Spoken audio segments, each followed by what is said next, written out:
HIV positive nina akawuka akasiga sirimu.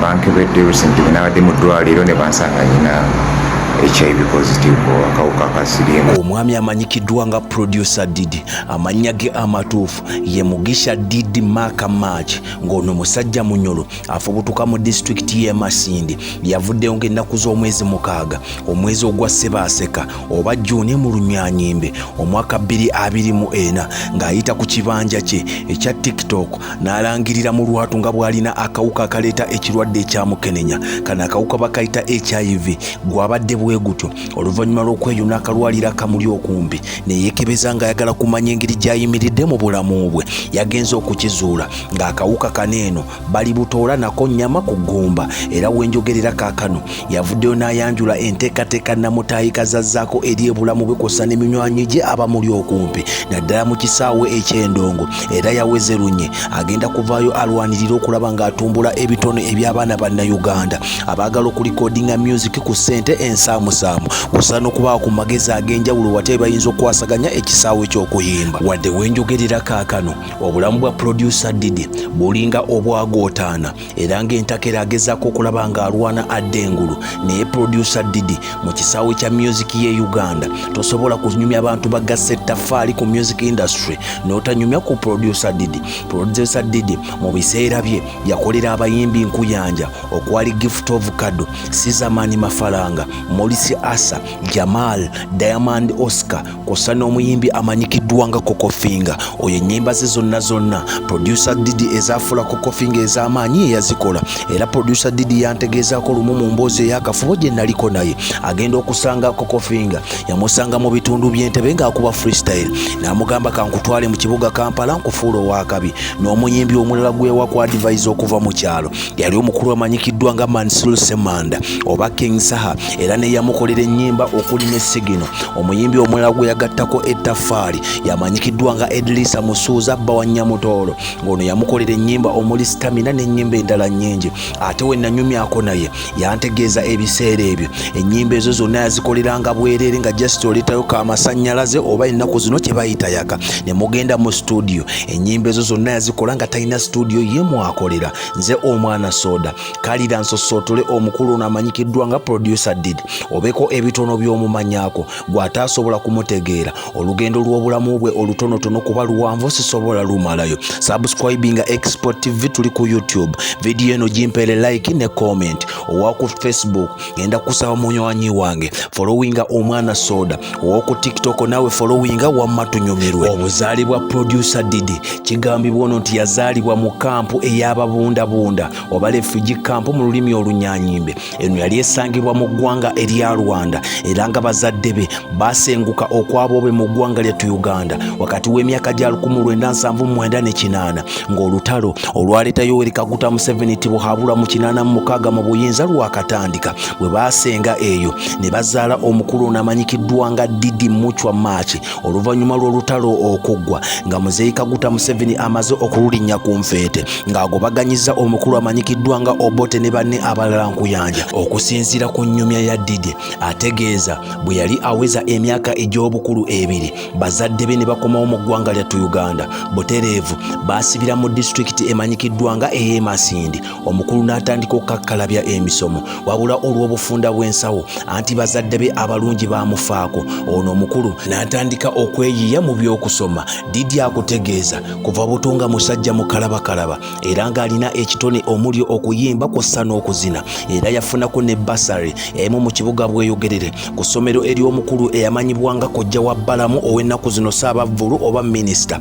N'asoma paka mu siniya ey'okutaano wabula ne bigaana olw'ebbula ly'ebyensimbi. N'asalawo n'afuuka street kid ajjudde n'atandika okugezaako okuyimba ng'ataalagga amabaala ag'enjawulo mu kibuga Kampala ng'atambuza ebigero okuva e Bweyogerere n'agenda Kampala, wabula nabyo byagaana. N'abaako kyaliwe eyamuzigirira akalimu ak'okusala enviiri kw'ossa n'okutambuza enkoko mu katundu akamanyikiddwa amanyikiddwa nga ak'Ennamawojjolo. Kano kasangibwa mu Mukono District oba mu Mukono North Constituency, wabula eyo nayo yalaba tebitambula malidaadi saana n'abiweekera ku mugongo nga nswa, n'atuuka mu kibuga Mukono n'atandika okugenda nga mu bbaala emanyikiddwa nga Kisumaali eyo eri ku Bugerere Road mu disitulikiti y'e Mukono. Mwattu nga bagezaako okulaba nga balya mu ndago ne munywanyi we Kyutikaye, wabula yategeeza Kyutikaye nti nze njagala genda mu kibuga, era waayita akaseera mpaawo kaaga n'ayingira Kampala n'atandika okweyiiya. Bwe yagendanga mu kirabu okuyimba obuyimba bwe talyerabira basajja babiri mu bulamu bwe,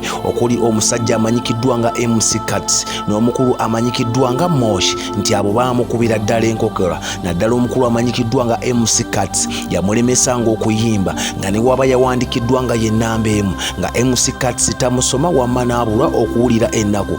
Bw'atyo Muchwa yasalawo okulaba nga ebyokuyimba biyinza okuba biganye, olw'okuba yali amanyi okuzina, nga yeetegereza omukulu amanyikiddwa nga Michael Rose Kakooza. Ono Michael Rose Kakooza musajja muyimbi ate nga amanyi okuzina. Kigambibwa Michael Rose yatandika okuzina ng'atemera mu myaka egy'obukulu 8. Producer Didi bwe yalaba Michael Rose nga stage zagendako ez'enjawulo, bamukubira enduulu, naddala mu kirabu eyitinka nnyo ebiseera ebyo emanyikiddwa nga kirabu Sirike. Yasalawo n'agamba minywanyi gye, ngenda tandika okuzina, anti ku street yatambulanga azina amazina ag'okwemenyaamenya, mu luzungu ge tuyita break dance. Era bw'atyo lwali lunaku lumu n'ayingira kirabu Sirike n'agenda ku lupapula yeewandiise atandike okuzina ayolese, wabula era nga bwe gwali omuze gwa Cats teyamusoma, era kwolwo teyazina. Abaweereza bonna bwe baggwaawo nga musigaddemu abayimbi okuli Dr. Jose Chameleone n'eggaali ye. Didi yasalawo okutomera MC yali asigadde mu kifo, n'amugamba nnyamba nsaba ompe kukakisa nange nsobola okwemenyaamenya oba okuzina. MC teyakola nsobi, n'amugamba okakasa, n'amuwa stage n'azina nga temuli bantu, ng'azinira baweita na MC. Olw'okuba yazina baweita ne MC ne banyumirwa, mpaka ezaddako omukulu baamuleeta, era Michael Rose bwe yali amaze okuzina bw'atyo, era olw'okuba yali sitanga azina nnyo, MC Cats aba atandise okumuwaana nti oyo sita wa Uganda atamenyekamu, atawunyikamu n'atameggwa. Abaali balabye ku producer Didi ne bamugamba wa waliwo challenge. Awo olwatulula nga ye Didi n'amuwa akakisa azine, era okumanya yali amukuba kiremya yamusaba azine oluyimba lwatakolangamu practice, wabula Didi yali mu kujjukujju. Oluyimba yalumenyekerako bulungi n'azina paka kufiirawo, era ku luyimba olwo yafunamu n'obuvune bwakyalina ne kaakano, wabula yazina kukakasa. Okuva ku olwo yafuuka omusajja ow'enjawulo, era stage eyo yakyusa obulamu bwe bwonna, n'asenguka n'ava ne mu kyalo n'adda mu kibuga Kampala. Awo mu mwaka gwa 2004 ng'atandise okufuna kasente, yasalawo okutandika okusoma kompyuta. Bwe yatandika oyiga kompyuta ng'agijja ku minywanyi gye, yatandika okwesomesa obubadi bwokka ng'ayita ku kompyuta ne YouTube, era yatandika okugattagatta obudongodongo bwe n'okulikodinga obuyimbayimba. Bw'atyo yalina munywanyi we amanyikiddwa nga Vambino, ono naye n'amuyambako okumugattiriza, n'omukulu amanyikiddwa nga Benoni, nga beesomesa okuproducinga ennyimba nga bayita ku YouTube. Waayita wiiki emu yokka n'akolera omukulu amanyikiddwa nga Jamal oluyimba. Olw'okuba yali talina studio, yasalangawo okupangisa studios ez'enjawulo ng'asolooza bakyali be abaayagalanga okuyimba, era nga bw'agenda mu studio asasula essaawa emu, wabula mu ssaawa eyo emu avenda okufuluma studio ng'akozeemu ennyimba 3 bweddu.